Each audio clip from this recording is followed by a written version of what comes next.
Good morning, 10 a.m. My name is Alexa, or Lexi, whatever you want to call me, and I'm going to be your coach for the next 60 minutes. In the words of Megan Trainor, it's all about that base. If you have any restrictions or injuries, please let me know, and a high five is going to get you in the door.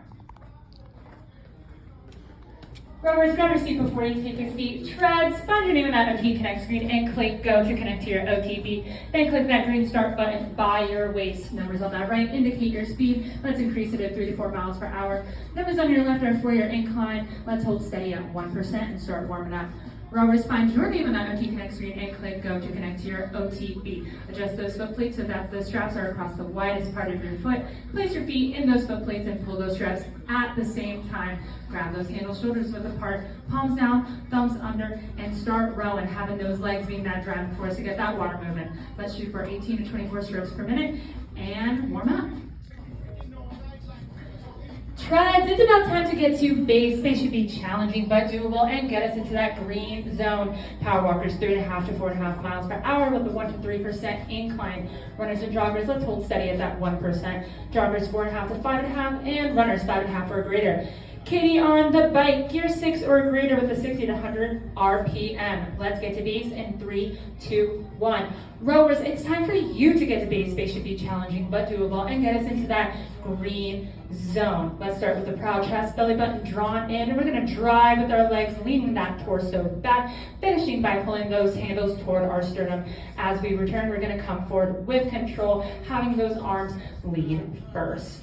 We're going to do that with a standard count of 1 count back, 2 count forward, and let's get to base.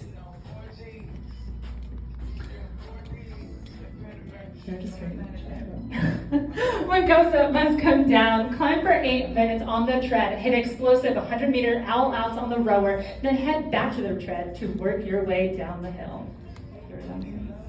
All right. Block 1 starts with simple strength moves, then constructs them together round to round. Block 2 challenges your core with a strap high plank challenge. Block 3 finishes strong with a work and rest. Rowers, it's time to rack up those handles, loosen those straps, and come meaty on the weight floor. We're going to start with your lateral lunge, grabbing moderate to heavy dumbbells. We're going to start feet shoulders width apart. Step out wide with that leg, leaning back. You're going to push those hips back and out. Driving through that knee, we're going to come back to center and repeat on the opposite side. Option for you is to do that completely body weight or using those TRX straps for assistance. Next is your deadlift. You're going to grab moderate to heavy dumbbells again.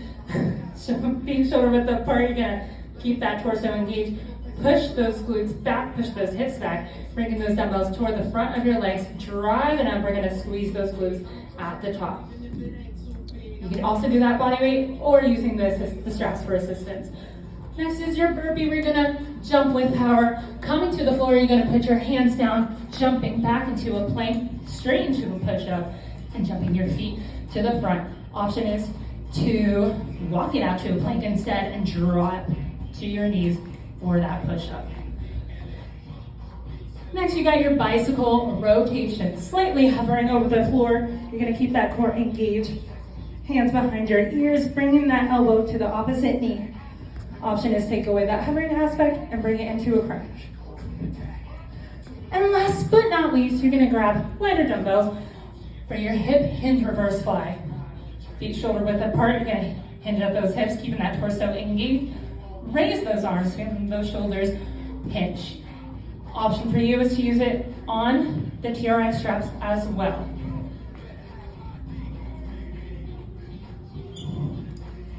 I was getting out of breath.